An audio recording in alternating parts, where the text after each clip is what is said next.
చిరకాల నిరీక్షణ, అనేకుల ప్రార్థన, నశించు ఆత్మల సంపాదన ఈ రక్షణ టీవీ. మొట్టమొదటి ఏకైక 24 గంటల తెలుగు క్రైస్తవ ఛానల్ మన రక్షణ టీవీ సమర్పిస్తున్న అసలైన ప్రశ్న సిసలైన జవాబు అనే ఈ కార్యక్రమానికి స్వాగతం. ఈరోజు దైవజనులు ఇద్దరు ఈ అసలైన ప్రశ్న సిసలైన జవాబు అనే కార్యక్రమంలో ఉన్నారు. మనకు తెలిసినట్టుగా Bible expert reverend Sudhakar Bonditoka, founder Hita, pastor centenary Baptist church pastor గా ఉన్న సుధాకర్ బొండితోక గారు ఉన్నారు. అదే కాకుండా డాక్టర్ జి పీటర్ గారు కూడా మనతో ఉన్నారు. వారికి కూడా రక్షణ టీవీ తరఫున, వీక్షిస్తున్న వీక్షకుల తరఫున, మా రక్షణ టీవీ యాజమాన్యం తరఫున వారికి స్వాగతం తెలియజేస్తా ఉన్నాను. ఈ యొక్క కార్యక్రమంలో ముందుగా దైవజనులు సుధాకర్ బొండితోక గారు ప్రార్థన చేసి మనల్ని ఈ కార్యక్రమంలోకి నడిపిస్తారు. ఏకీపించండి, చిన్న ప్రార్థన చేసుకుందాం. దయగలిగిన మా ప్రియ పరలోకపు తండ్రి, మరొకసారి రక్షణ టెలివిజన్ పరిచర్య ద్వారా ఆంధ్ర రాష్ట్రంలోనూ ఆయా ప్రపంచ దేశములలోనూ మరి చెదరి ఉన్నటువంటి మా తెలుగు క్రైస్తవ స్నేహితులందరిని బట్టి మీకు స్తోత్రాలు చెల్లిస్తూ ఉన్నాం. ఈ కార్యక్రమానికి మీరు సహాయం చేయకపోతే దీని వలన మేలు జరగదు. కాబట్టి అసలైన ప్రశ్న సిసలైన జవాబు అనే ఈ చక్కటి కార్యక్రమాన్ని మీరు ఆశీర్వదించుమని, ఈ ఎపిసోడ్ని మీరు ప్రత్యేకంగా అభిషేకించి ఆశీర్వదించి అనేకులను ఆధ్యాత్మికంగా చైతన్యవంతం చేసేటట్లుగా ఈ కార్యక్రమాన్ని నడిపించండి. మాకు ఆత్మ జ్ఞానమును నడిపింపును అనుగ్రహించి మీ నామమునకు మహిమ తెచ్చుకొనుమని, సమస్తమును సక్రమముగా జరుగునట్లు కృప చూపించుమని యేసు పరిశుద్ధ నామములో అడిగి వేడుకొనుచున్నాం తండ్రి. ఆమేన్. ఆమేన్. థ్యాంక్ యూ వెరీ మచ్ గారు. ఈ యొక్క అసలైన ప్రశ్న సిసలైన జవాబులోకి ముందుకు వెళ్ళకముందు, రేపటి దినం మరి ఆదివారం పామ్ సండేగా చేసుకుంటారు. అసలు ఏంటంటారు ఈ పామ్ సండే అంటే ఏంటంటారు? తెలుగులో మట్టల ఆదివారం అని అంటారు. మనం సువార్తలలో చూసినట్లయితే ఆ ఆదివారం కొరకు యేసు ప్రభు ఎదురు చూసినట్లుగా మనం గమనించగలుగుతాం.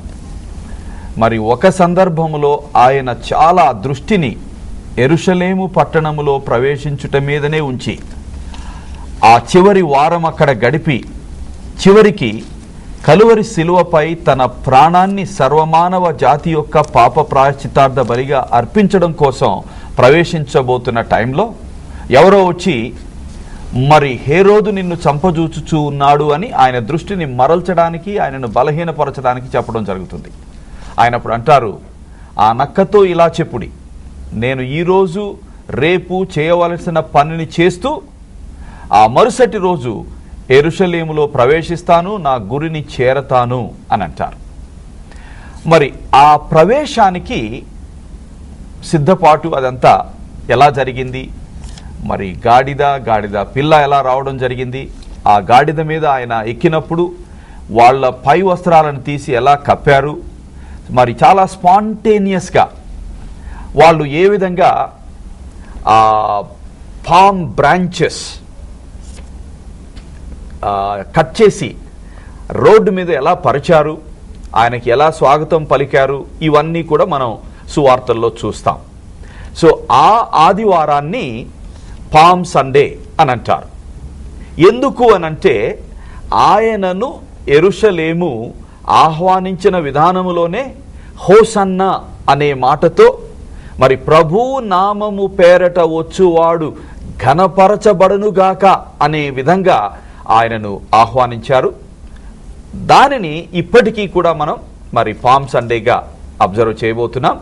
మరి రేపటి నుంచి గుడ్ ఫ్రైడే వరకు కూడా ప్యాషన్ వీక్గా, అంటే క్రీస్తు శ్రమల వారంగా దాన్ని మనం అబ్జర్వ్ చేస్తూ ఉన్నాం సంఘ చరిత్రలో. మరి దానికున్న ఆ విశిష్టత గుర్తెరిగిన వాళ్ళైతే చాలా విశేషంగా దానిని అబ్జర్వ్ చేస్తూ ఉండడం జరుగుతుంది. ఓకే అండి. మరి ఈ యొక్క పామ్ సండే రోజు వాళ్ళ పై వస్త్రాలను కూడా తీసి కింద వేసినట్టుగా చెప్పారు. మరి అది ఏంటంటారండి, దేని గురించి అంటారు పీటర్ గారు? పామ్ సండే అనేది మనం చూసినట్లయితే యేసు ప్రభువారు జయోత్సవంతో యెరూషలేములోనికి ఆ యొక్క గార్ధబాన్ని వెక్కి జయోత్సవంతో ప్రవేశించిన దినంగా చూస్తూ ఉన్నాం. ఈ యొక్క దినము యొక్క విశిష్టత చూసినట్లయితే అది జకరియా గ్రంథంలో 9వ అధ్యాయం 9వ వచనం యొక్క నెరవేర్పుగా మనం చూస్తూ ఉన్నాం. మనం ఈ రోజుల్లో మనం చూసినట్లయితే పామ్ సండే గురించి ఆలోచన చేసినప్పుడు పామ్ సండే ఎందుకు, యేసుప్రభు వారు ఎందుకు గాడిదను ఎక్కి ప్రయాణం చేశారు అని మనం ప్రశ్నించినట్లయితే, యేసుప్రభు వారు గాడిదను ఎక్కి ప్రయాణం చేయడానికి గల కారణము ఒక చారిత్రకమైన సిగ్నిఫికెన్స్ ఉందనేది మనం చరిత్రలో అర్థం చేసుకుంటాం. ఇశ్రాయేలీలకు మరి గాడిద అనేది అది ఒక రాజులు ఎక్కేటువంటి వాహనంగా మనం చూస్తూ ఉంటాం. మరి పాత నిబంధన గ్రంథంలో కూడా సొలొమోను తను రాజుగా అభిషేకానికి చేయబడక ముందు దావీదు తను ఎక్కినటువంటి వాహనాన్ని ఎక్కునట్లుగా మనం చూస్తూ ఉంటాం.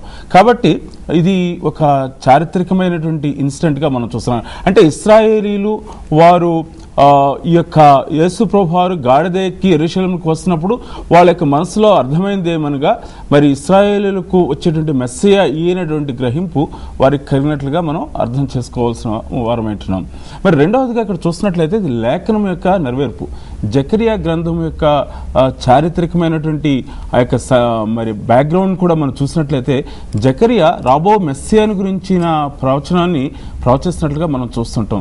జకరియా మరి మనము దినవృత్తాంత గ్రంథాలు మరి చూసినట్లయితే ఇవి ఒకే మలాకి గ్రంథం, ఇవి యేసు ప్రభు వారి యొక్క లేక మెస్సియా యొక్క ఆగమన గురించి వారు నిర్దిష్టంగా వ్రాసినటువంటి ప్రవచన పుస్తకాలుగా మనం చూస్తుంటాం. కాబట్టి ఇది జకరియా గ్రంథం 9వ అధ్యాయము 9వ వచనం యొక్క నెరవేర్పుగా మనం చూస్తూ ఉన్నాం. ఇశ్రాయేలీలు ఆ యొక్క గుర్రములను ఉపయోగించడం అనేది చాలా అరుదుగా కనిపిస్తుంటుంది. కానీ గాడిద రెండవది అది సమాధానానికి గుర్తుగా చూస్తుంటాం. యేసు ప్రభువారు యెరూషలేములోనికి జయోత్సవంతో ప్రవేశించుట యొక్క ఉద్దేశము శత్రుత్వము లేక శత్రువు మీద దాడి చేయడం కొరకు కాదు, కానీ అది సమాధాన సంబంధమైనటువంటి వార్తను తీసుకురావడం కొరకు ఆయన ప్రవేశించినట్లుగా మనం అర్థం చేసుకోవాలి. చేత ఇది ప్రతి క్రైస్తవుడికి కూడా జ్ఞాపం చేసుకోవాల్సిన దినం. దాని ఎందుకు మనం ఆనందించవలసింది. ఎందుకంటే జకరియా ప్రవచనము 2000 సంవత్సరాల క్రితం యేసుక్రీస్తు ప్రభువులో నెరవేరింది. ఓకే అండి, థ్యాంక్ యూ అండి, thank you very much. Palm Sunday గురించి ఇంకేమైనా చెప్పాలనుకున్నారండి? బహుశా పీటర్ గారు చెప్పిన దాంతో ఒక రౌండ్ అప్ అయినట్లు ఉంది దాని గురించినటువంటి డిస్కషన్. ఓకే, అయితే ఒక అప్లికేషన్ గా నేను ఒక పాయింట్ యాడ్ చేయాలనుకున్నాను. అదేమిటి అనంటే, ఈ పామ్ సండేని ఏదో ఆచారపరంగా మనం చేస్తూ పోవడం వలన మనకు వచ్చిన ప్రయోజనం ఏమీ లేదు. మరొకసారి మన హృదయాలలో ఆనాడు జయోత్సాహముతో ప్రజలు ఉత్సాహముతో ఆయనను స్వాగతిస్తే యెరూషలేములో ప్రవేశించిన యేసయ్య మెస్సియా, దేవుని కుమారుడు, యెహోవా నామము పేరట సమాధానకర్తగా ప్రవేశించిన వాడు అనే విషయాన్ని గుర్తెరిగి మన హృదయాలలో ఆయనను మెస్సియాగా, ప్రభువుగా, దేవుని కుమారునిగా గుర్తెరిగి ఆ గుడ్ ఫ్రైడేకి సిద్ధపడటానికి, ఆ ప్యాషన్ వీక్కి ఆరంభ దినంగా మనం ఈ పామ్ సండేని అబ్జర్వ్ చేసి ఆ వారం రోజులు కూడా మన సంఘాలలో మరి ఆ వారం రోజుల్లో యేసు ఏమి చేశారు, ఏమి బోధించారు అనే దాని మీద ధ్యాన సమయాలు ఉంటాయి. వాటిల్లో కూడా పార్టిసిపేట్ చేసి మరొకసారి ఈ క్రిస్టియన్ క్యాలెండర్లో ప్యాషన్ వీక్ని అర్థవంతంగా మనం అబ్జర్వ్ చేస్తే యేసు ప్రభుకి మరొక విధంగా మనం సన్నిహితమైన సంబంధంలోనికి వెళ్ళి కృతజ్ఞతా భావంతో మన హృదయాలు నింపబడతాయి.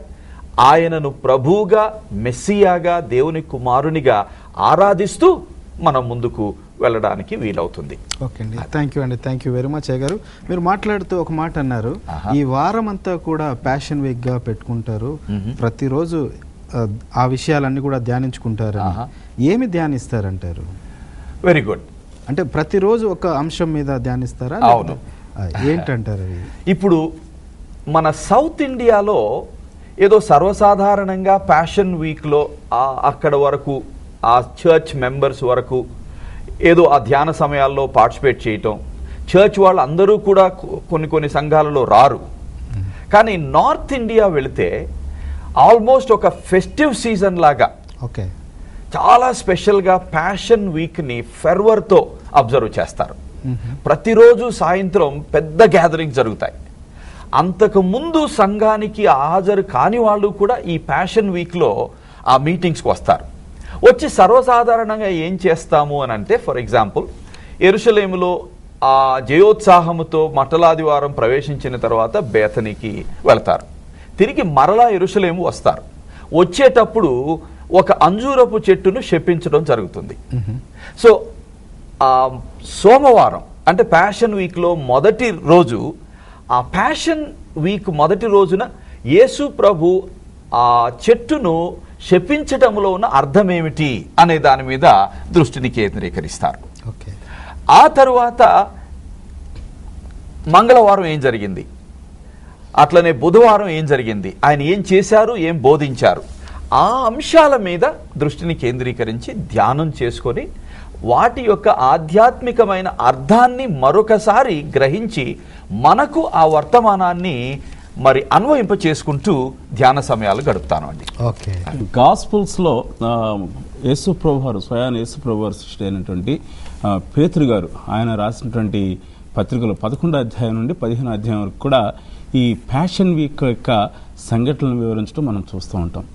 అలాగే లూకా సువార్తలో చూసినట్లయితే లూకా గ్రంథకర్త అతను చరిత్రకారుడు. అంత మాత్రమే కాకుండా ఆయన ఒక రీసెర్చర్, ఆయన పరిశోధకుడు. ఆ కారణం చేత ఆ యొక్క జరిగిన సంఘటనలన్నింటినీ కూడా ఒక సుధాకర్ గారు చెప్పినట్లుగా రీతిగా ఒక క్రమమైన పద్ధతిలో అరేంజ్ చేసి ఉంచినట్లుగా మనం చూస్తూ ఉంటాం. లూకా సువార్త 19వ అధ్యాయం నుండి 28వ వచనం నుండి మరి లూకా సువార్త 23వ అధ్యాయం వరకు కూడా ఆ యొక్క ఆర్డర్ని మనం గమనించగలం. లూకా సువార్త 19వ అధ్యాయము 28 నుండి 44 వరకు ఆదివారం, ఆ యొక్క మట్టల ఆదివారం సంఘటన వివరిస్తాడు. అలాగే లూకా సువార్త 19వ అధ్యాయం 45 నుండి 48 వరకు ఆ యొక్క క్లెన్సింగ్ ఆఫ్ ద టెంపుల్, దేవాలయంలో ఆ యొక్క రోకలమ్మే వారిని వాళ్ళందరినీ కూడా వెళ్ళగొట్టేటువంటి విధానం. ఈ యొక్క నా మందిరము సమస్త జనులకు ప్రార్థనా మందిరం అనబడును, దీన్ని దొంగలుగా చేశానండి ఆ హెచ్చరిక. అది సోమవారం చూస్తూ ఉంటాం. అదేవిధంగా మంగళవారము బుధవారము ఆ యొక్క పబ్లిక్ మినిస్ట్రీ, ఆయన రాబో సంగతుల గురించిన విషయాలు, అదేవిధంగా ఆయన అధికారం గురించి ప్రశ్నించినప్పుడు వారిచ్చిన సమాధానాలు, తర్వాత హెరోదీయులు అడిగిన ప్రశ్నలకు సమాధానాలు, ఇవన్నీ కూడా లూకా గ్రంథకర్త చాలా చక్కగా మంగళవారం బుధవారం జరిగిన సంఘటనలు తెలియజేస్తుంటాడు. మరి గురువారము చూసినట్లయితే 22వ అధ్యాయము 7వ వచనం నుండి 53వ వచనం వరకు చూసినట్లయితే ఆ యొక్క మేడగది మీద సిద్ధబాటు, పస్కా పండుగను ఆచరించడం, అదేవిధంగా ప్రభు బల్లను మొట్టమొదటిసారిగా అక్కడ he had instituted the Lord's table. దాన్ని కూడా మనము ఈ యొక్క గురువారం రోజున మనం చూస్తూ ఉంటాం. శిష్యుల యొక్క పాదాలు కడగటం, తర్వాత ఇవన్నీ కూడా మరి యేసు ప్రభువారు గురువారం రాత్రి సమయంలో యేసు ప్రభువారు గెత్సెమనే తోటలో చేసిన ప్రార్థన, అవన్నీ కూడా గురువారం రోజున కనిపిస్తుంటాయి. శుక్రవారం మనకు అందరికి కూడా తెలిసిన రీతిగా ఆయన మరి హేరోదు దగ్గర, మరి ఫిలాతు దగ్గర, అన్నా దగ్గర, మహాసభ దగ్గర ఆయన ఆ విధంగా ట్రయల్స్ ఎదుర్కోవటం అనేది చూస్తూ ఉంటాం. ఆ తర్వాత మధ్యాహ్న కాల సమయంలో ఆయన సిలువేయబడటం అనేది మనం చూస్తుంటాం. శనివారమున ఆయన సమాధిలో ఉన్నారు, ఆదివారమున పునరుద్ధరణడై లేచారు. ఇది ఈ యొక్క ప్యాషన్ వీక్లో ఆ యొక్క క్రానలాజికల్ ఆర్డర్లో మనం చూసేటువంటి క్రమం అండి. ఓకే అండి.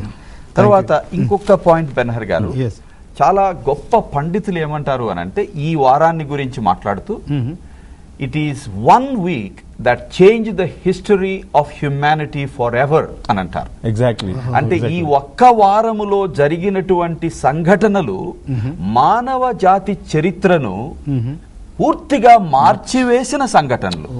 కాబట్టి ఆ వారానికి కేవలం క్రైస్తవ లోకానికే కాదు కానీ ప్రపంచమంతటికి చాలా ప్రాధాన్యత కలిగినటువంటి వారం అది.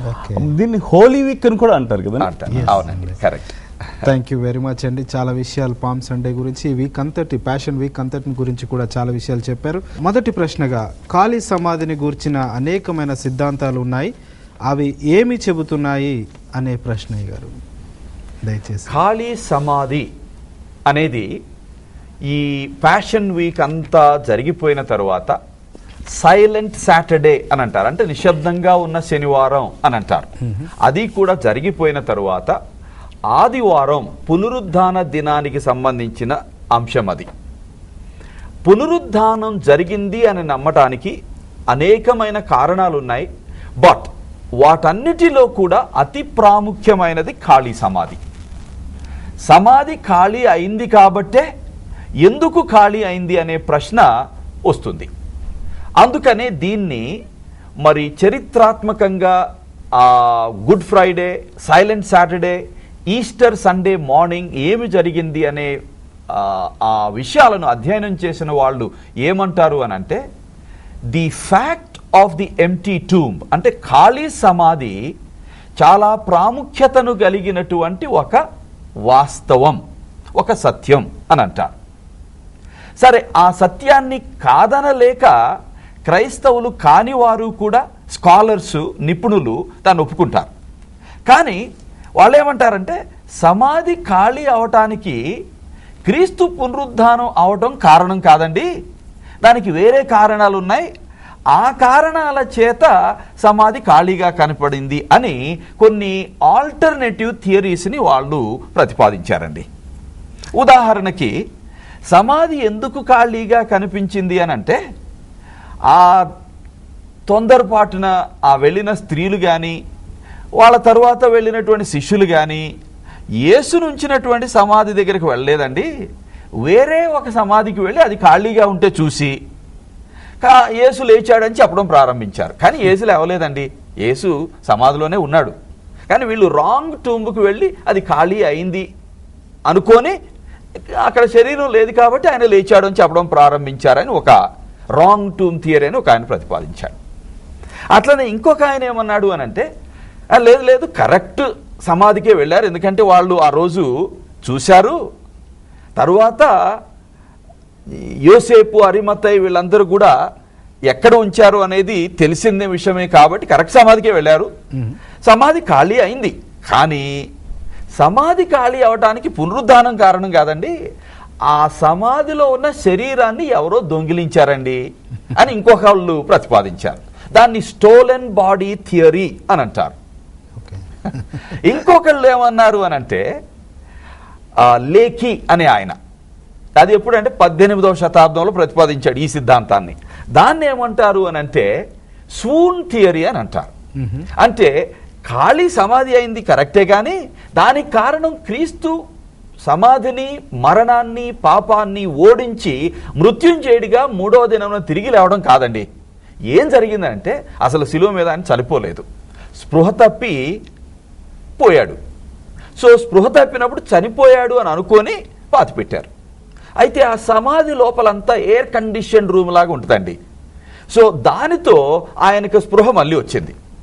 వచ్చి ఆ సమాధి ముందు ద్వారాన్ని క్లోజ్ చేయటానికి వాడిన రాయిని తొలగించుకొని ఆయన తప్పించుకొని వెళ్ళిపోయాడు. అందువలన సమాధి ఖాళీ అయింది అని ఇంకొక సిద్ధాంతం. ఈ విధంగా ఖాళీ అయిన సమాధిని గురించి పునరుద్ధానం జరిగితే అది ఖాళీ కాలేదు, కానీ ఈ కారణాల వలన అయ్యింది అని చెప్పడానికి వేరు వేరు మరి విషయాలు, సిద్ధాంతాలు ప్రతిపాదించి చెప్తున్నారండి. ఓకే, ఖాళీ సమాధిని గురించిన అనేకమైన సిద్ధాంతాలు ఉన్నాయి. అవి ఏమి చెబుతున్నాయి అనే దానికి అయ్యగారు చెప్పిన ఆ జవాబుకు మీ కాంప్లిమెంట్ ఏమంటారు? సుధాకర్ గారు చాలా చక్కగా దాన్ని విపులీకరణ చేశారండి. ఖాళీ సమాధిని బట్టి యేసుక్రీస్తు ప్రభువారు పునరుద్ధానుడు కాలేదని మనము చెప్పడానికి అవకాశం లేదు. పునరుద్ధానుడైన యేసు ప్రభువారిని గురించి ఉన్న రుజువులను బట్టి ఆయన పునరుద్ధానుడయ్యాడా లేదనేటువంటిది మనం చెప్పవచ్చు. మరి యేసు ప్రభువారు పునరుద్ధానుడైన తర్వాత జరిగినటువంటి ఆ యొక్క ఈవెంట్స్ అన్నిటి కూడా మనం చూసినట్లయితే అవి చాలా స్పష్టంగా ఆయన తిరిగి లేచి ఉన్నాడు అనే విషయాన్ని మనం చూస్తూ ఉంటాం. ఆయన వారితో మాట్లాడటం, ఆయన సశరీరుడిగా ఆయన ప్రత్యక్షమయ్యాడనే విషయం చూడటము, ఆయన గాయాలు చూపెట్టడము, ఆయన వారు యేసుప్రభు వారి యొక్క స్పర్శను వారు గుర్తెరగటం, ఇట్లా ఆ యొక్క పునరుద్ధారుడు అవటానికి కావాల్సిన రుజువులన్నీ కూడా మత్తయి రాశాడు, మార్క్ రాశారు, లూకా, యోహాను కూడా రాశారు. కనుక ఇప్పుడు మనం ఖాళీ సమాధి, ఎవరైతే పునరుద్ధానం నిరాకరించడం కొరకు ఖాళీ సమాధిని తీసుకుంటున్నారో ఆ వాదనలో పసలేదని నేను అంటాను. నేను కారణం ఏంటంటే పునరుద్ధరణ యేసు ప్రభువారి గురించి రుజువులు అంత బలంగా ఉన్నప్పుడు ఖాళీ సమాధిని బట్టి యేసు ప్రభువారు పునరుద్ధరణడు అవ్వలేదు అనటం అనేది అది ఎంతో అంటే అది విచిత్రంగా అనిపిస్తూ ఉంటుంది. So thank you Sudhakar for analysing it wonderfully. అట్లనే యాక్చువల్గా వాళ్ళు ప్రతిపాదించినటువంటి ప్రతి సిద్ధాంతాన్ని మనం విశ్లేషించి చూస్తే ఆ సిద్ధాంతాలలో ఏది కూడా ప్రపంచంలో మీరు ఏ కోర్టులోనైనా కానీ దాన్ని పెట్టి విచారిస్తే, తార్కికమైన విధానంలో, న్యాయశాస్త్ర విధానంలో దాన్ని విశ్లేషిస్తే ఏ ఒక్కటి కూడా అర నిమిషం పైన కోర్టులో నిలబడలేదు. అది మనకు కూడా అర్థం. ఎట్లా అంటే ఫర్ ఎగ్జాంపుల్, ఇప్పుడు శరీరాన్ని ఎవరో దొంగిలించారండి, అందుకే సమాధి ఖాళీ అయింది. కానీ యేసు మృతులలో నుంచి మృత్యుంజయుడిగా తిరిగి లేవడం వలన కాలేదు అన్నారు అనుకోండి, అప్పుడు దొంగిలిస్తే ఎవరు దొంగిలించి ఉంటారు? తర్వాత 16 మంది చాలా అజానుబాహులైనటువంటి అలర్ట్గా ఉండే సైన్యం గార్డ్ చేస్తారు. వాళ్ళకి ఇచ్చిన డ్యూటీ డిస్క్రిప్షన్ ఏంటంటే వాళ్ళ చుట్టూ 2 అడుగుల స్థలాన్ని వాళ్ళ మెడను వాళ్ళు కాచుకోవాలంట. అంటే అక్కడ ఏదైనా తేడా వచ్చిందంటే వాళ్ళ మెడ ఎగిరిపోద్ది. అంటే ప్రాణాన్ని ఎవరు కూడా నిర్లక్ష్యం చేయరు. సో వాళ్ళు చాలా అలర్ట్గా ఉంటారు. అలాంటప్పుడు ఎవరు దొంగిలించుంటారండి? అది సాధ్యమా? అయితే ఇద్దరు దొంగిలించి ఉండాలండి. యేసు ప్రభు శరీరాన్ని దొంగిలించి ఉంటే ఒకటి రోమా సైనికులు దొంగిలించి ఉండాలి, లేకపోతే యేసు ప్రభు శిష్యులు దొంగిలించి ఉండాలి. యేసు ప్రభు వారి యొక్క శరీరం యొక్క అవసరత ఇద్దరికే ఉన్నది, ప్రధాన యాజకుల వారికి, యూద మత ప్రవేశులకి. ఒకవేళ యేసు ప్రభు వారు మరణం నుంచి లేవలేదు, ఇప్పుడు రోమా సైనికులే దొంగిలించుంటారు, ప్రధాన యాజకులు వారితో దొంగిలించుంటారు. వారు దొంగిలించున్నప్పుడు వారు ఏం చేస్తుండేవారు? యేసుప్రభు వారు చనిపోయి తిరిగి లేచాడని వీరు అంతా కూడా ప్రచారం చేస్తున్నప్పుడు వారు యేసుప్రభు వారు శరీరాన్ని తీసుకుని వచ్చి మేమే దొంగిలించాము అని చెప్పి వారు చూపెట్టుండేవారు. They would have produced before the people. It's a matter of prestige for them. So వారు ఖచ్చితంగా తీసుకుని వచ్చిండేవారు. అది జరగలేదు. మరి రెండవది, ఒకవేళ రెండవ కేటగిరీ ఎవరు దొంగిలించుంటారు? యేసు ప్రభువారు శిష్యులు దొంగిలించుంటారు.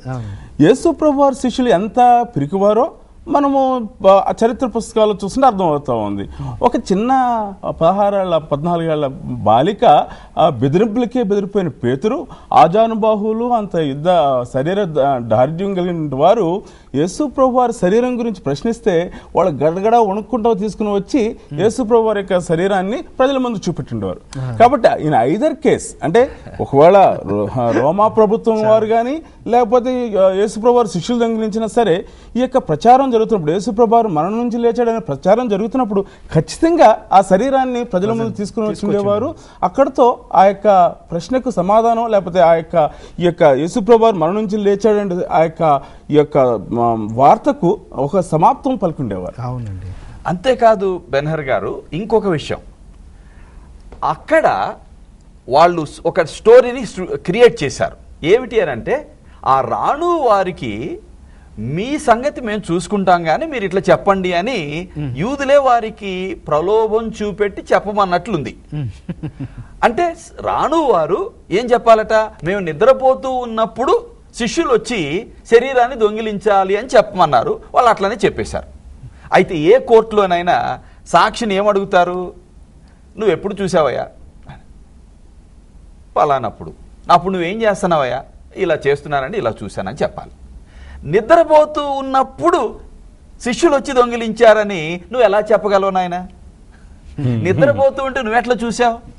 ఇది ఎక్కడ నిలబడుతుందండి? నిలబడదండి. ఇదేదో పాత మన తెలుగు కథల్లో సాక్ష్యం చెప్పడానికి వచ్చాడట. ఎవరు పొడిచారు బాబు అని అంటే, ఏదో కత్తులు లేపారు సార్, తళుక్కుమన్నాయి, నా కళ్ళు మూసిపోయినాయి, నేను ఎవరో చూడలేదన్నాడట. నోరు మూసుకొని వెళ్ళు నాయనా అని దించేసి పంపిస్తారు. అలాగే రాంగ్ టూమ్కి వెళ్ళారని ఇంకొక సిద్ధాంతం చెప్పాను కదా. రాంగ్ టూమ్కి వీళ్ళు వెళ్ళారు అనుకోండి, ఏది స్త్రీలు, శిష్యులు. ఈ రోమా వాళ్ళు కానీ యూదులు కానీ ఈ తిరిగి లేచాడు మేము చూసామని శిష్యులు చెబుతుంటే వాళ్ళ నోరు మూయించడానికి ఏం చేసి ఉండాలి? రైట్ టూంబుకి వెళ్ళి ఆ శరీరాన్ని బయటికి తీసుకొచ్చి నోరు ముయ్యండి, ఇదంతా కథ, ఇదిగో మీరు తప్పుడు సమాధికి వెళ్ళారు కాబట్టి ఖాళీ అయిందని అంటున్నారు, ఇదిగో మేము కరెక్ట్ సమాధికి వెళ్ళాం, ఇదిగో క్రీస్తు ప్రభు వారి శరీరం, ఇదిగో నోరు ముయ్యండి అని మొగ్గ దశలోనే క్రైస్తవ్యాన్ని త్రుంచి పడేసేవారు. అవునండి, అది చేయలేకపోయారు. చేయలేకపోయారు. సో ఈ విధంగా ఆల్టర్నేటివ్ ఎక్స్ప్లెనేషన్స్ గా ప్రతిపాదించబడిన ప్రతి సిద్ధాంతం కూడా నిలబడటానికి వీలు లేదు, దానికి నిలబడటానికి కాళ్ళు లేని సిద్ధాంతాలుగా ఉన్నాయండి. కేవలం ఒక అద్భుతం, అత్యద్భుతం, ప్రపంచ చరిత్రలోనే ఘనమైన అద్భుతం జరిగింది. అది ఏమిటి అంటే దేవుడు తన శక్తిని బట్టి యేసు మరణాన్ని జయించేటట్లు ఆయనను చేశాడు. దానిని బట్టి యేసు పాపరహితుడని, యేసు చేసినటువంటి సర్వమానవ జాతి యొక్క పాప ప్రాయశ్చిత్తార్థ బలిని దేవుడు అంగీకరించాడని, ఆయనలో మరణాన్ని జయించగలిగిన జీవపు శక్తి ఉన్నదని, పునరుద్ధానపు శక్తి ఉన్నది అని రుజువు అవుతున్నాయి.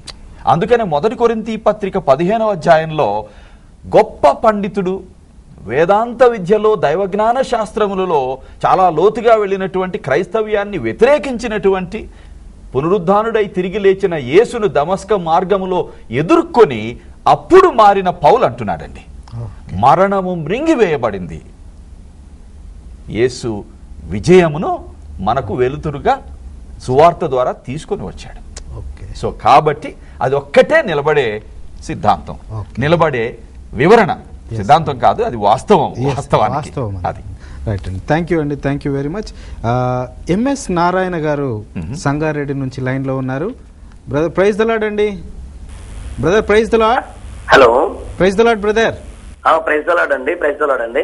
బ్రదర్ నా డౌట్ ఏంటంటే, మనుష్య కుమారుడు యోనా తిమింగలం గర్భంలో 3 రాత్రింపగలు ఉన్నట్టుగా మనుష్య కుమారుడు 3 రాత్రింపగలు భూగర్భంలో అని చెప్పేసి ఉంది కదండి.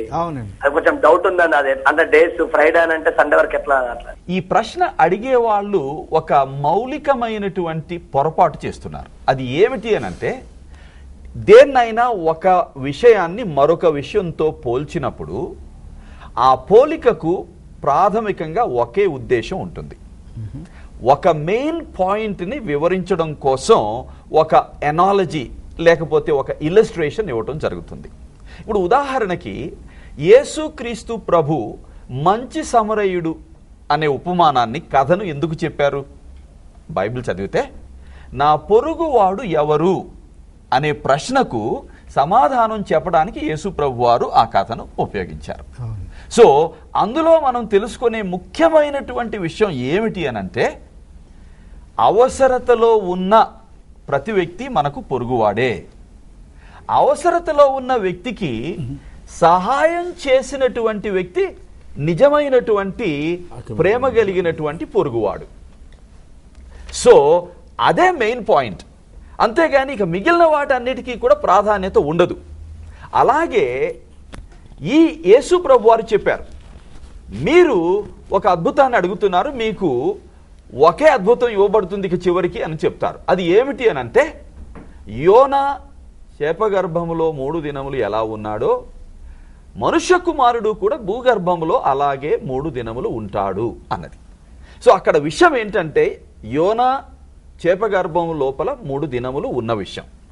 అలాగే యేసు ప్రభు కూడా తాను 3 దినములు భూగర్భంలో ఉండబోతున్నారు అనేది. అంతేగాని యోనా బ్రతికి ఉన్నాడు కాబట్టి యేసు ప్రభు కూడా బ్రతికే ఉండాలి కదా అని ఊహించుకోవడం కాదు. అవన్నీ కూడా సరిపోయినట్టు అంటే నిలబడేటువంటి వాదన కాదు. ఎందుకు అనంటే, యేసు ప్రభు ఖచ్చితంగా శిలువ మీద మరణించినట్లు బైబిల్ ధృవీకరిస్తుంది. బైబిల్ చెప్పే ఈ సత్యం అనేకమైన చరిత్ర గ్రంథాలు, రోమా చరిత్ర గ్రంథాలు కానీ, గ్రీకు చరిత్ర గ్రంథాలు కానీ, ఇంకా యూదయ చరిత్ర గ్రంథాలు కానీ ధృవీకరిస్తున్నాయి. ఖచ్చితంగా ఆయన శిలువ వేయబడ్డాడు, శిలువ మీద చనిపోయాడు, పాతి పెట్టబడ్డాడు. ఆ తరువాత 3వ దినమున ఆయన సమాధి ఖాళీ అయింది. ఆ తరువాత ఖాళీ సమాధిని చూచినటువంటి శిష్యులు ఆయన తిరిగి లేచాడు, మేము చూశాము అని చెప్పడం కూడా జరిగింది అని బైబిల్లోనే కాదు, ఎక్స్ట్రా బిబ్లికల్ హిస్టారికల్ డాక్యుమెంట్స్లో కూడా ఆ విషయాలు లిఖితమయ్యాయి. కాబట్టి 3 దినములు అనేదే యోనాకును క్రీస్తు ప్రభువుకి మధ్య పోలిక. అంతే. ఇంకెక్కడ పోలిక లేదు. సమయాన్ని అవన్నీ చూసుకోవద్దు. అవుతుంది. రైట్. ఎందుకంటే యోనా గారేమో కేవలం మనిషి, యేసయ్య ఏమో మానవుడే, కానీ మానవుడు మాత్రమే కాదు, మానవ రూపంలో ఉన్న దేవుడు, ఆయన దైవ మానవుడు. తర్వాత యోనా గారేమో అవిధేయుడిగా దేవుడు పిలిచినటువంటి పిలుపుకి వ్యతిరేకంగా ఆపోజిట్ డైరెక్షన్లో వెళ్ళినవాడు. ఈయనేమో తండ్రి నీ చిత్తమే నా చిత్తం కాదు అని తను తాను కలువరి శిలువ మరణానికి ఇష్టపూర్వకంగా అప్పగించుకొని తండ్రికి విధేయుడైనటువంటి వాడు. చూసారా? అట్లానే ఇంకెన్నో వారిద్దరికి మధ్య వ్యత్యాసాలు ఉన్నాయి. కాబట్టి పోలిక 3 దినములు అంతవరకే. 3 దినములు ఆయన చేప గర్భంలో, 3 దినములు ఈయన భూగర్భంలో. అయితే ఆ అనుబంధంగా 3 దినాలు ఎట్లయినాయి? ఫ్రైడే ఎప్పుడు అది 3 గంటలకేమో జరిగినట్లుంది చనిపోవడం. అప్పటి నుంచి సాటర్డే వరకు చూస్తే ఒకరోజు, సాటర్డే నుంచి సండే పూర్తి కాలేదు అనుకోండి, ఇంకో రోజు అనుకో, 2 డేసే. 3 దినములని అంటారు, అది ఎట్లా అని ప్రశ్నిస్తుంటారు చాలా మంది. సో దానికి పీటర్ గారు వివరణిస్తే బాగుంటుంది అని నేను భావిస్తున్నాను. మనము యూదా క్యాలెండర్ని మనము చూడాలండి. జూయిష్ క్యాలెండర్ ప్రకారము వాళ్ళ యొక్క దిన ఆరంభము ఒక రోజు సూర్యాస్తమయం నుండి సూర్యోదయం వరకు వారి దినారంభం ప్రారంభమవుతుంది. మరి ఆ విధంగా మనం చూసుకున్నట్లయితే శుక్రవారం సాయంకాలం, శుక్రవారము అది మొదటి దినం అవుతుంది, శనివారం 2వ దినం అవుతుంది, ఆదివారం 3వ దినం అవుతుంది. యేసు ప్రభువారు 3వ దినాన పునరుద్ధానుడయ్యాడు, ఆదివారం ఉదయాన్న పునరుద్ధానుడయ్యాడు. కనుక మరి అది 3 దినముల లెక్క మనం అక్కడ చూస్తూ ఉన్నాం. అంటే జూయిష్ క్యాలెండర్, మన యొక్క క్యాలెండర్ 24 అవర్స్ టు 24 అవర్స్ కాకుండా వారు సాయంకాలం నుండి సూర్యోదయం వరకు చేసేటువంటి, సూర్యాస్తమయం నుండి సూర్యాస్తమయం వరకు చేసేటువంటి ఆ యొక్క కారణం చేత ఇది మనము 3 దినముల లెక్క చూస్తున్నాం. ఆ విధంగా చూసినట్లయితే మరి యేసు ప్రభువారు 3 దినాలు ఉన్నట్లుగా మనం అర్థం చేసుకోవచ్చండి. మరొక పాయింట్ ఏంటంటే బెన్హర్ గారు, యూదులు దినాలు కానీ సంవత్సరాలు కానీ లెక్కబెట్టే పద్ధతి ఏమిటి అనంటే, దినములో 24 గంటలైనా లేకపోతే దినములో ఒక భాగం అయినా కానీ దాన్ని పూర్తిగా ఒక దినంగా లెక్క పెడతారు వాళ్ళు. సో ఆ లెక్క ప్రకారం చూస్తే శుక్రవారము కొంత సమయం ఆయన భూగర్భంలో ఉన్నారు, సమాధిలో ఉన్నారు, అది మొదటి దినం. శనివారం పూర్తి దినం 24 గంటలు సమాధిలోనే ఉన్నారు, అది 2వ దినం. ఆదివారం కొంత భాగం సమాధిలో ఉన్నారు, అది 3వ దినం. So any 24-hour day or a part of the day is counted as 1 day. That is the Jewish system. ఇప్పుడు ఉదాహరణకి యేసు ప్రభు వారు ఒక ఉపమానం చెప్తారు. ఒక యజమాని తన మరి ద్రాక్షవనంలో పని చేయడానికి కొంతమందిని పొద్దున్నే పిలిచాడట. రోజంతా పనిచేశారు, వాళ్ళకి మీకు ఇంత ఇస్తానని చెప్పాడు. మధ్యాహ్నం కొంతమందిని పిలిచాడట, సాయంత్రం అంటే మధ్యాహ్నం లేట్ ఆఫ్టర్నూన్ కొంతమందిని పిలిచాడట. సో కొంతమంది మార్నింగ్ నుంచి ఈవినింగ్ వరకు, అంటే వర్క్ డే అంటారు దాన్ని. ఓకే, వాళ్ళు ఫుల్ వర్క్ డే పనిచేశారు. మధ్యాహ్నం నుంచి పనిచేయడం అంటే సగం చేశారు. ఇంకా తర్వాత వచ్చిన వాళ్ళు మేబీ 1/3 1/4 ఆఫ్ ద డే పనిచేశారు. కానీ చివరిలో జీతం ఇచ్చినప్పుడు అందరికీ ఒకటే జీతం ఇచ్చాడు ఆయన. ఇప్పుడు మొదటి నుంచి చివరి వరకు చేసిన వాళ్ళు ఏమన్నారంటే, ఇది అన్యాయం కాదు సార్ అన్నారు. ఆయన అంటాడు, మీకు అన్యాయం ఏంటయా, మిమ్మల్ని పిలిచినప్పుడు ఈ వర్క్ డేకి ఎంత ఇస్తానని చెప్పా, మీకు అంత ఇచ్చానా లేదా? ఇస్తానన్నదంతా ఇచ్చాను కదా. సో మిగిలిన వాళ్ళు సగం చేసినా వాళ్ళ లెక్క ఆయన ఫుల్ డేగా లెక్క చేశాడు. ఆ తర్వాత వచ్చిన వాళ్ళు 1/3 ఆఫ్ ద డే పనిచేసినా కానీ దాన్ని ఫుల్ డేగా లెక్క చేశాడు. ఎందుకు అంటే జూయిష్ వే ఆఫ్ కౌంటింగ్లో ఆ పద్ధతి ఆల్రెడీ ఉంది కాబట్టి. ఓకే, అది ఏదో వింతైంది కాదు. ఈ రోజున హోటల్స్లో చెక్అవుట్ టైం నిర్ణయిస్తారు. ఆఫ్టర్నూన్ 12 o'clock చెక్అవుట్ టైం అంటారండి. మీరు మార్నింగ్ 9 గంటలకు వెళ్ళారనుకోండి, 12 గంటలకు బయటకు వచ్చిన ఆ 3 గంటలే మీరు ఉండేది, కానీ 1 full డే ఛార్జ్ చేస్తాడు. మళ్ళీ 12 తర్వాత ఇంకొక 3 గంటలు ఉన్నారనుకోండి, మొత్తం మీరు గంటలు లెక్క పెడితే 6 గంటలే ఉంది, కానీ మీకు ఛార్జ్ మాత్రం 2 డేస్కి చేస్తాడు. ఎందుకంటే 12 గంటలకి ఫస్ట్ పార్ట్ అయిపోయింది, ఫస్ట్ డే అయిపోయింది. 12 గంటల నుంచి మధ్యాహ్నం 3 గంటలకు 2వ డే అయిపోయింది. సో 2 days ఛార్జ్ చేస్తాడు. సో కాబట్టి ఇప్పుడు హోటల్స్లో system of counting of days ఎట్లా ఉందో, ఆనాడు యూదుల way of counting days and years అట్లనే ఉంది. సో ఆ ప్రకారం తప్పనిసరిగా 3 దినాలు ఉంది. ఓకే అండి. అంటే యోదయ, మనం ఈ యొక్క లేఖన భాగాలను చదువుకునేటప్పుడు యోదయ కాలాన్ని మనం అర్థం చేసుకోవాలి, వాళ్ళ యొక్క సంస్కృతిని అర్థం చేసుకోవాలి. ఈ యొక్క ఏదైతే గ్రంథస్థం చేశారో చరిత్రగా మనకున్నదో అది ఆ కాంటెక్స్ట్ లో, ఆ సందర్భంలో రాశారు కాబట్టి అది ఆ బ్యాక్గ్రౌండ్ మనం అర్థం చేసుకుంటేనే ఈ యొక్క 3 దినాల గురించిన విషయాన్ని మనం అర్థం చేసుకోగలం. ఓకే అండి, థ్యాంక్ యూ అండి, థ్యాంక్ యూ వెరీ మచ్. ఇంకొక ప్రశ్న అండి, ఖాళీ సమాధి యొక్క విలువ ఎంత? వెల్, ఇప్పటి వరకు మనం చేసిన చర్చ, ఇంతకు ముందు ఒక క్వశ్చన్ గురించి చేశాం కదా. అవునండి. ఖాళీ సమాధి అనేది చాలా ప్రాముఖ్యమైనటువంటి ఫ్యాక్ట్ అండి. ఎస్ అండి. దానికి విలువ చాలా ఉంది. ఎందుకు అనంటే, సమాధి ఖాళీ కాకపోతే క్రీస్తు నేను 3వ దినమున తిరిగి లేస్తాను అని చెప్పిన విషయం తప్పు అని ధృవీకరించబడేది. అవునంటారా? ఖచ్చితంగా అండి. అంత మాత్రమే కాకుండా యెషయా ప్రవక్త లాంటి ప్రవక్త 53వ అధ్యాయంలో ఆయన శ్రమంతటిని గురించి ఎంతో విపులీకృతమైనటువంటి ప్రవచనాలు చేశారు ఆత్మ ప్రేరేపణతో. ఆ 53వ అధ్యాయంలోనే ఆయన 3వ దినమున తిరిగి లేస్తాడు అనే విషయం కూడా ప్రవచించడం జరిగింది. అది కనీసం 800 సంవత్సరాలు క్రీస్తుకు ముందు జరిగినటువంటి ప్రవచనం. సో అలాంటి ప్రవచనాలు కీర్తనల గ్రంథంలో కూడా ఉన్నాయి. సో ఈ ప్రవచనాలన్నీ ప్రవక్తల చేత క్రీస్తుకు ముందు 800 సంవత్సరాల ముందు చేయబడ్డాయి. సో అవన్నీ తప్పు అని ధృవీకరించబడాయి సమాధి ఖాళీ కాకపోతే. క్రీస్తు చెప్పిన విషయాలు కూడా తప్పు అని ధృవీకరించబడాయి. శిష్యులు ఆయన తిరిగి లేచాడు మేము నమ్మాము అని చెబితే, మేము చూసాము అని చెబితే, వాళ్ళని అపహసించి బాడీని తీసుకొని వచ్చి ఆ యెరూషలేము వీధుల్లో పరేడ్ చేసి వాళ్ళ నోరు మూయించేవాళ్ళు. ఈ రోజున మనం 2000 సంవత్సరాల తర్వాత టెలివిజన్ ప్రోగ్రామ్ లో ఈ క్రీస్తు పునరుద్ధానం ఖాళీ సమాధిని గురించి మాట్లాడవలసిన అవసరతే ఉండేది. సో దానికి అంత విలువ ఉందండి. ఎందుకు అనంటే, ఆ సమాధి ఖాళీ అయింది కాబట్టి ఖాళీ సమాధిని చూసి క్రీస్తు లేచాడు ఆయన ముందుగా చెప్పినట్లు, ప్రవక్తలు ముందుగా చెప్పినట్లు అని శిష్యులు స్త్రీలు కూడా నమ్మినట్లు బైబిల్ గ్రంథం తెలియజేస్తుంది. ఆ దాన్ని వ్యతిరేకించే వాళ్ళు ఖాళీ అయిందిలే కానీ ఖాళీ అవడానికి పునరుద్ధానం కాదు అని వివరించడానికి ప్రయత్నం చేస్తూ ఎన్నో సిద్ధాంతాలు ప్రతిపాదించారు. ఇందాక మనం వివరించినట్లుగా, చర్చాపూర్వకంగా విశ్లేషణాత్మకంగా చెప్పినట్లుగా ఆ సిద్ధాంతాలలో ఏ ఒక్క సిద్ధాంతం కూడా నిలువలేదు. నిలవగలిగినటువంటి సిద్ధాంతం లేక వివరణ ఒక్కటే. అదేమిటి అనంటే, సమాధి ఎందుకు ఖాళీ అయింది అనంటే, ప్రవచనములు నెరవేర్పుగా ఆయన చెప్పినటువంటి ముందుగా చెప్పిన విషయాలను ఆయనే నెరవేరుస్తూ దైవ శక్తిని ధృవీకరిస్తూ పునరుద్ధానుడుగా ఆయన 3వ దినమున తిరిగి లేచాడు. అందుకే సమాధి ఖాళీ అయింది.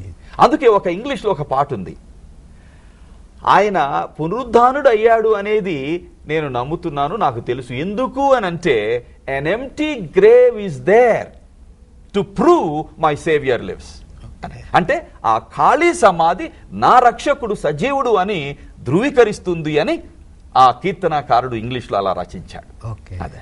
థ్యాంక్ యూ అండి, థ్యాంక్ యూ వెరీ మచ్. ఇంకొక ప్రశ్న డాక్టర్ పీటర్ గారి కొరకు, యేసుక్రీస్తు వారి సేవా పరిమాణం ఎంత?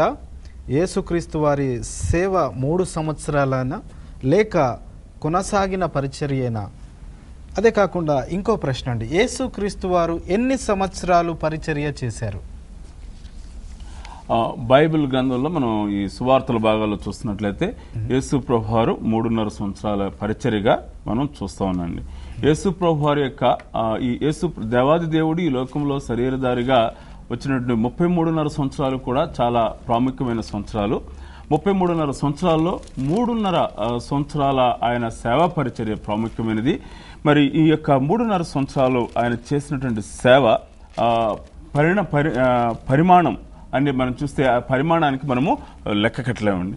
అయితే ఇది కొనసాగించే పరిచర్య అనక యేసు ప్రభు అంటే స్ట్రిక్ట్ సెన్స్ లో మనం చూసినట్లయితే ఆయన శరీరధారిగా ఆయన సిలువకు ఎక్కకు ముందు వరకు కూడా చేసినటువంటి పరిచర్యను మనం చూసినట్లయితే 3.5 సంవత్సరాలే.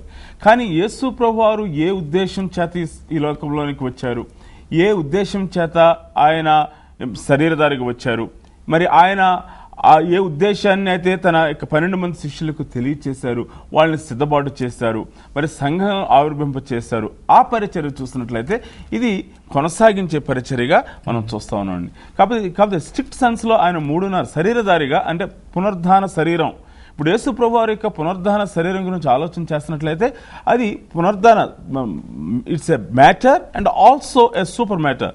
అంచేత ఈ పునరుద్ధాన ధర్మంలో ఆయన జరిగిస్తున్న పరిచర్య కొనసాగించే పరిచర్య. ఆయన కేవలం శరీరధారిగా ఆయన చేసిన పరిచర్య మాత్రం 33.5 సంవత్సరాల పరిచర్య అండి. అయితే ఈ కొనసాగించే పరిచర్య మనం చూస్తున్నట్లయితే అపోస్తల కార్యం గ్రంథంలో మనం పెంతెకోస్తు దినం నుండి పరిశుద్ధాత్మ దేవుడు ఆయన ఈ లోకంలోనికి వచ్చి సంఘాన్ని ప్రారంభించారు. ప్రస్తుతానికి సంఘంలో జరుగుతున్న పరిచర్య పరిశుద్ధాత్మ దేవుని యొక్క పరిచర్యగా మనం చూస్తా ఉన్నాం. It is the work of the holy spirit. పరిశుద్ధాత్మ దేవుడు ప్రపంచమంతటా కూడా మరి అనేక మంది హృదయాల్లో యేసుక్రీస్తు ప్రభువుని గురించినటువంటి ఆ యొక్క ఒప్పుకోలు కలుగు చేయడం అనేది మనం చూస్తా ఉన్నాం. So in a strict sense it's a 3.5 years ministry, but in a spiritual sense it's a continuous ministry అండి. ఇది ఎక్కడి వరకు సాగుతుందంటే సంఘము తిరిగి ఎత్తబడే వరకు కూడా ఈ పరిచర్య కొనసాగుతుంది. అంటే మరి యేసు ప్రభువారు ఆ సంఘాన్ని తీసుకువెళ్లే సమయం ఆగమనం అయింది, ఆ సూచనలన్నీ కూడా నెరవేర్యమని మరి క్రైస్తవ సంఘం నమ్ముతుంది. మరి త్వరలోనే సంఘం ఎత్తబడేటువంటి సమయం ఆసన్నమైంది అనేటువంటి విషయాన్ని మనం జ్ఞాపం చేసుకుందాం. ఏదేమైనప్పుడు కూడా సంఘం ఎత్తబడే వరకు కూడా యేసు ప్రభువారి యొక్క పరిచర్య కొనసాగుతుందండి. ఈ విషయం ఏదో మనం ఊహించి చెప్పేది కాదండి. ఇప్పుడు డాక్టర్ లూకా గారు, ఆయన వైద్యుడు, అన్యుడు. మిగిలిన వాళ్ళంతా కూడా యూదులే రాసిన వాళ్ళు. ఎక్కువ మంది బైబిల్ గ్రంథాలు రాసిన వాళ్ళు యూదులే. కానీ ఈయన డాక్టర్ అయినప్పటికీ ప్రతిదీ చాలా విశ్లేషణాత్మకంగా పరిశోధించి తెలుసుకొని రాసిన వ్యక్తి. అందుకనే మిగిలిన సువార్తలలో లేని కొన్ని విశేషాలు ఈయన చాలా ఖచ్చితంగా రాయటం జరుగుతుంది. వాటిల్లో ఇదొకటి. ఉదాహరణకి మనం లూకా సువార్తలో 3వ అధ్యాయం 23వ వచనం చదివి చూస్తే యేసు ప్రభు వారి బ్యాప్టిజం జరిగిన తరువాత ఏం జరిగింది అనే దాన్ని వివరిస్తూ ఇలా అంటున్నారు. యేసు బోధింప మొదలు పెట్టినప్పుడు, అంటే ఆయన పబ్లిక్ బహిరంగ పరిచర్య ప్రారంభించినప్పుడు. అది ఎప్పుడు జరిగిందంటే బాప్తిస్మం పొందిన తరువాత, సాతాను చేత శోధించబడిన తరువాత జరిగింది.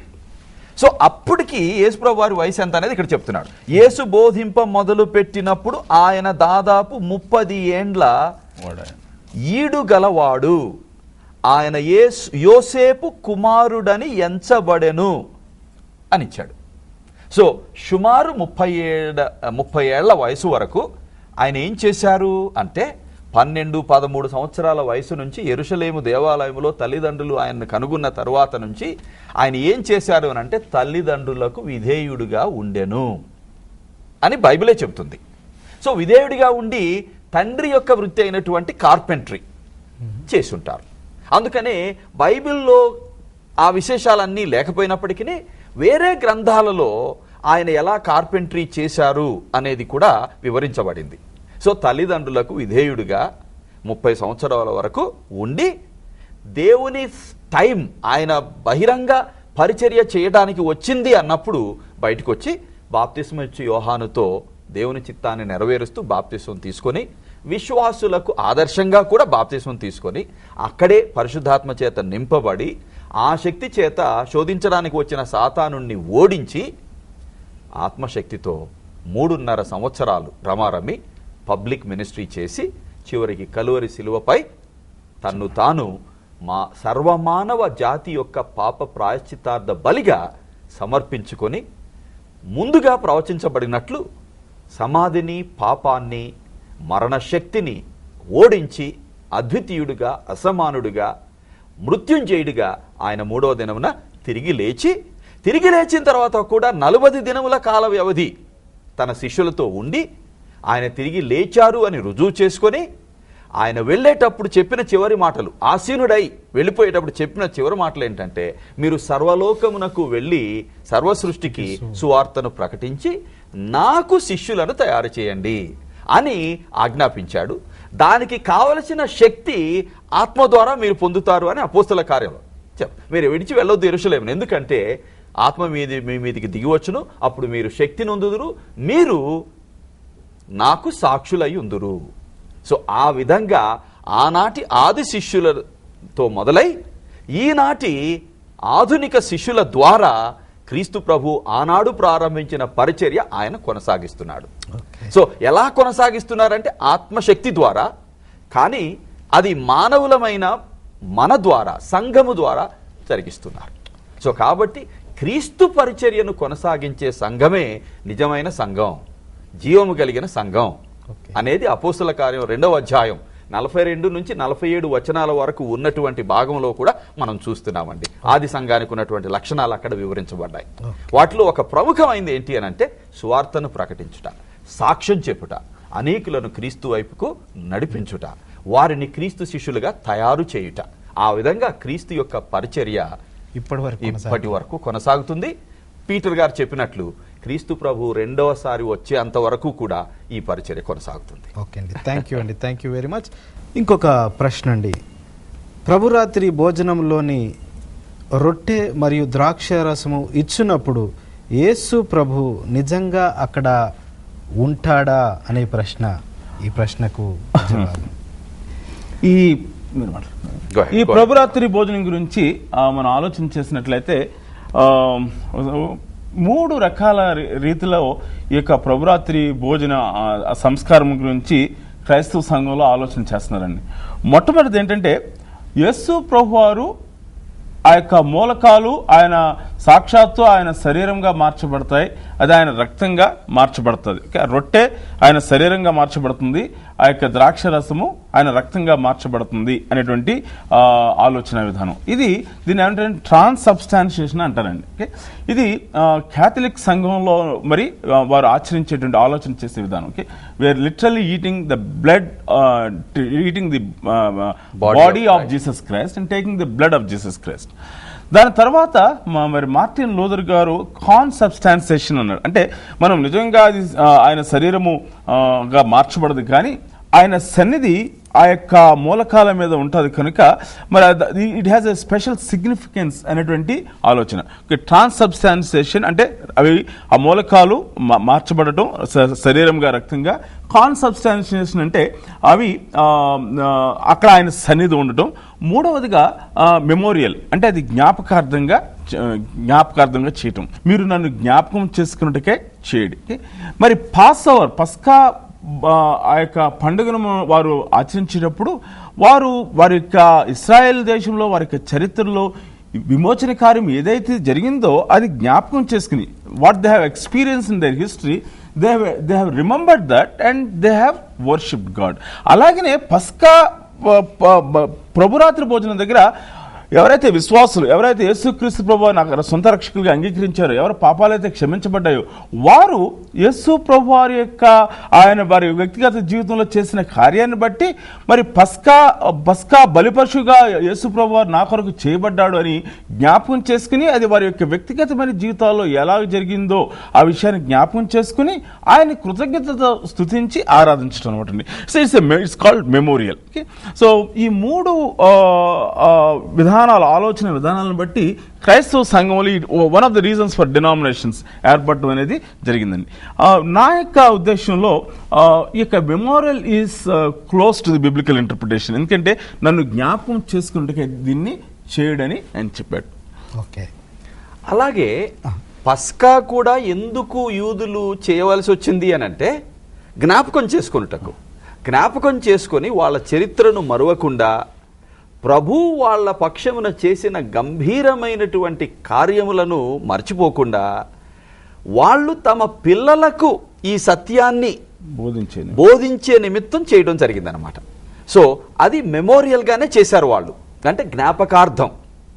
అదేవిధంగా యేసు ప్రభు వారు కూడా ఒక పస్కా విందులో ఈ చివరి రాత్రి భోజనాన్ని ఇన్స్టిట్యూట్ చేసి నన్ను జ్ఞాపకము చేసుకున్నటకు మీరు ఇలా చేయుడి అని చెప్పారు. కాబట్టి ఆ మెమోరియల్గా దీన్ని తీసుకోవడం, ఆ రక్తాన్ని, ఆ రొట్టెను ద్రాక్షరసాన్ని, రొట్టెను సింబల్స్గా తీసుకోవడం బహుశా వాక్యానికి చాలా దగ్గరగా ఉన్న విషయం అని నేను మాట్లాడుతుండగానే ఒక ప్రశ్న నాకు తటస్థించింది. ఈ ప్రభురాత్రి భోజనము ఎందుకని వివాదాస్పదంగా మారిందంటారు?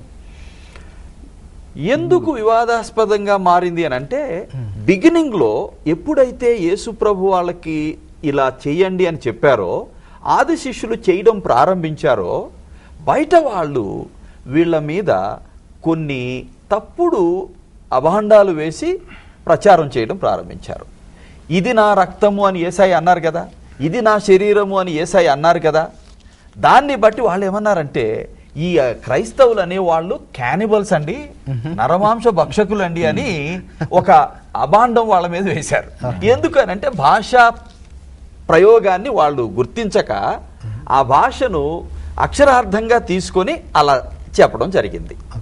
అలాగే చరిత్రలో, సంఘ చరిత్రలో ఇప్పుడు పీటర్ గారు ప్రస్తావించినట్లుగా ఈ రొట్టెను ద్రాక్షారసాన్ని మనం ఎలా తీసుకోవాలి, వాటిని ఎలా మనం వివరించాలి అనే వివరణ దగ్గరికి వచ్చేసరికి, ఇంటర్ప్రిటేషన్ దగ్గరికి వచ్చేసరికి మరి స్టాండర్డ్గా ఒక 3 రకాలైనటువంటి వివరణలు వచ్చాయి.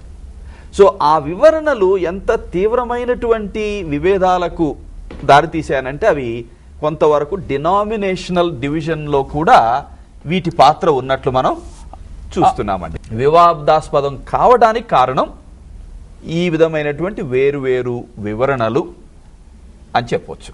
అయితే ఇంటర్ప్రిటేషన్ అనేది అంటే బైబిల్ గ్రంథాన్ని వ్యాఖ్యానించేటువంటి సత్యాలు, సూత్రాలు మనకి బైబిల్ గ్రంథం నుండి దొరుకుతాయండి. బైబిల్ గ్రంథంలో ఎక్కడ ఫిగర్స్ ఆఫ్ స్పీచ్, ఆ యొక్క అలంకార ప్రాయంగా అది ఇవ్వబడింది. ఆ యొక్క సత్యాన్ని మనం జ్ఞాపం చేసుకోవాలి. అది ఏ సందర్భంలో అన్నారు అనేటువంటి విషయాన్ని మనం జ్ఞాపం చేసుకోవాలి. సందర్భాన్ని, ఆ యొక్క అలంకారాలు, ఏ ఫిగర్స్ ఆఫ్ స్పీచ్ ఏదైనా ఉపయోగించబడ్డదా, ఆ విషయాలను మనము మన జ్ఞాపం చేసుకుని ఇంటర్ప్రిట్ చేస్తున్నప్పుడు ఐ థింక్ మనం ఆ యొక్క ఇంటర్ప్రిటేషన్ ఎర్రర్స్ని మనము అవాయిడ్ చేయడానికి అవకాశం ఉంటుందండి. ఓకే అండి, sir thank you very much. Yesu ప్రభు శ్రమలను అనుభవిస్తున్నప్పుడు ఆ శ్రమలలో ఉండి ఏదైనా నేరం కానీ తప్పు కానీ యేసుక్రీస్తు వారు చేశారా అనే విషయాన్ని 2 క్లుప్తంగా వివరించాలి. ప్రశ్న ఏంటంటే, యేసు ప్రభు శ్రమలను అనుభవిస్తున్నప్పుడు ఆ శ్రమలో ఉండి ఏదైనా నేరం కానీ తప్పు కానీ క్రీస్తు వారు చేశారా? అది చాలా మంచి ప్రశ్న అండి. అది మనము ఏమి శ్రమ కలిగినప్పుడు మనం అందరం కూడా మంచోళ్ళమే. ఒక వ్యక్తిని శ్రమల గుండా తీసుకువెళ్తున్నప్పుడు అతని అంతరంగంలో ఉన్నటువంటి నిజమైనటువంటి ఇంటెన్షన్స్ బయటపడతాయి. ఒక వ్యక్తిని ఆ తీవ్రమైన శ్రమకు గురి చేసినప్పుడు, ఇబ్బందికి గురి చేసినప్పుడు హృదయంలో ఉన్నటువంటి ఆ యొక్క భావాలన్నీ కూడా బయటకు వస్తాయి. కాబట్టి యేసుక్రీస్తు ప్రభువారి యొక్క శ్రమ దినాల్ని లేక శ్రమ కాలంలో మనం చూస్తున్నట్లయితే అది intense pain and intense suffering. నాకు ఇప్పుడు కూడా ఒక సంఘటన గుర్తు ఉందండి. అదేంటంటే మన హైదరాబాద్లో ఒకసారి ఒక బాంబు బ్లాస్ట్ జరిగినప్పుడు కొంతమంది కాళ్ళు దిగిపోయింది. కొంతమంది ఆ రక్తపు మడుగులో ఉండి వాళ్ళు పెట్టిన ఆర్తనాదం ఏంటంటే, మాకు బాంబు ఇవ్వండి, మేము విసిరేస్తాము అన్నారు ప్రత్యర్థుల మీద. అది పేపర్లో రాశారండి. అంటే ఒక వ్యక్తి అంతరంగంలో ఉన్నప్పుడు, శ్రమలో ఉన్నప్పుడు లోపల నిజమైన వ్యక్తి బయటకు వస్తాడు. మన బైబిల్ గ్రంథంలో యోబు ఉన్నాడండి. యోబు భార్య ఆ యొక్క ఇంటెన్స్ పెయిన్ గుండా వెళ్తున్నప్పుడు ఆమె చెప్పిన మాట ఏంటంటే, దేవుణ్ణి దూషించు, చచ్చిపో. యోబు గారు పడుతున్న శ్రమలు, ఆమె కూడా పడుతుంది కదండి. యోబు గారు పడుతున్న శ్రమలు చూసి ఏమన్నదంటే, నువ్వు దేవుని దూషించు, చచ్చిపో, ఎందుకు ఇంకా విశ్వాసం అని కొనసాగుతావని మరి యోబుని ప్రశ్నించినట్లుగా మనం చూస్తూ ఉంటాం. ఇక్కడ యేసు ప్రభు వారు ఇంత శ్రమ గుండా వెళ్ళినప్పటికి కూడా ఆయన మారు పలికినట్లుగా మనం చూడండి. అంత మాత్రమే కాదు కానీ ఆ యొక్క బ్రుటాలిటీ, ఆ యొక్క క్రూరత్వం అంతా కూడా ఆయన మీద వెళ్ళగక్కుతున్నప్పుడు, ఆయన అపహాసం చేస్తున్నప్పుడు, మరి ఆయన మీద ఉమ్మివేస్తున్నప్పుడు, తండ్రి వీరేమి చేస్తున్నారు, వీరు ఎరుగురు కనుక వీరిని క్షమించండి అని ఆయన చెప్పారండి. అంటే that is the real acid test for us to know whether he is really loving us or not. ఆయన మనల్ని నిజంగా ప్రేమిస్తున్నారో లేదో తెలియడానికి యేసు ప్రభు వారి శ్రమలు మనకు యాసిడ్ టెస్ట్ లా ఉన్నాయండి. కాబట్టి ఆ శ్రమల యేసు ప్రభు ఈ ప్యాషన్ వీక్ లో ఆ శ్రమల పిక్చర్ అంతని కూడా చూసినట్లయితే ఒక్కసారి కూడా ఒకరిని కూడా ఆయన దూషించినట్లుగా మనకి కనపడదండి. కాబట్టి అంచేతనే ఆయన నిర్దోషమైన వాడు, పాపరహితుడు, నిర్దోషమైన రక్తాన్ని ఆయన సిలువలో ఆయన కార్చారు. అనేకమైన మంచి విషయాలను తెలియజేశారు. ఈ అసలైన ప్రశ్న సిసలైన జవాబు అనే ఈ కార్యక్రమంలో మీ పార్టిసిపేషన్ ఎంతో విలువైంది. ఎంతో విలువైన జవాబులు కూడా చెప్పారు. మీకు రక్షణ టీవీ తరఫున, వీక్షకుల తరఫున, రక్షణ టీవీ యాజమాన్యం తరఫున, ప్రత్యేకంగా నా తరఫున కూడా మీకు ధన్యవాదాలు తెలియజేస్తా ఉన్నాను. ఈ అసలైన ప్రశ్న సిసలైన జవాబు అనే ఈ కార్యక్రమంలో ఇంకా మీకు ప్రశ్నలు ఉన్నట్లయితే మాకు రాయండి. అసలైన ప్రశ్న సిసలైన జవాబు, care of Rakshana TV, post box number 1832, Musheerabad, Hyderabad 5,20,000. Thank you very much గారు. Thank you. తిరిగి వచ్చే వారం అసలైన ప్రశ్న సిసలైన జవాబులో కలుసుకుందాం. అంతవరకు సెలవు.